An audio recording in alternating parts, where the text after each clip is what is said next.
But John always said, he always saw the best in us. And he never gave up and never stopped speaking out because he saw the best in us. He believed in us even when we didn't believe in ourselves.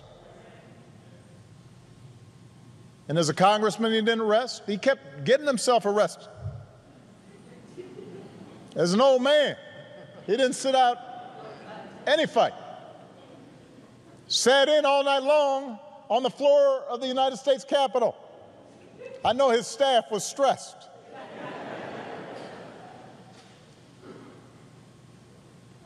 But the testing of his faith produced perseverance. He knew that the march is not over, that the race is not yet won, that we have not yet reached that blessed destination where we are judged by the content of our character. He knew from his own life that progress is fragile, that we have to be vigilant against the darker currents of this country's history, of our own history, with their whirlpools of violence and hatred and despair that can always rise again.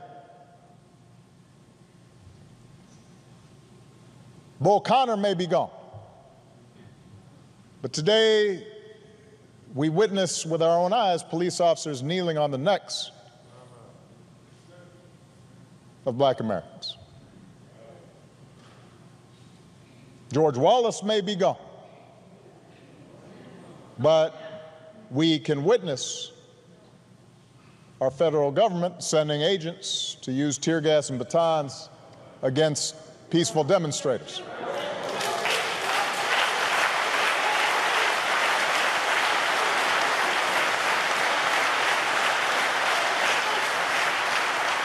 We may no longer have to guess the number of jelly beans in a jar in order to cast a ballot.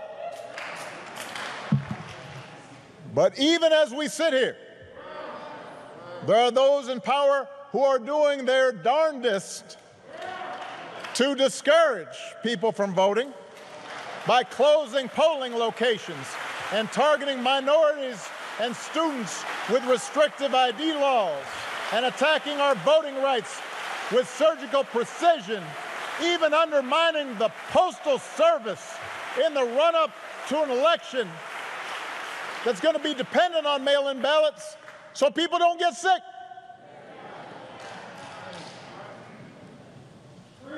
Now, I know this is a celebration of John's life. There are some who might say we shouldn't dwell on such things. But that's why I'm talking about it.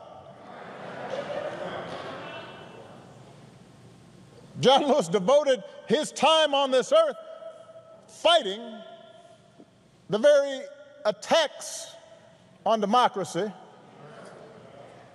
and what's best in America that we're seeing circulate right now.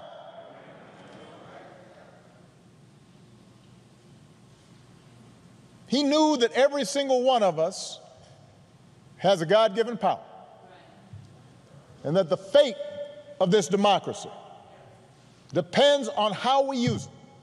That democracy isn't automatic. It has to be nurtured. It has to be tended to. We have to work at it. It's hard. And so he knew that it depends on whether we summon just a measure of John's moral courage to question what's right and what's wrong.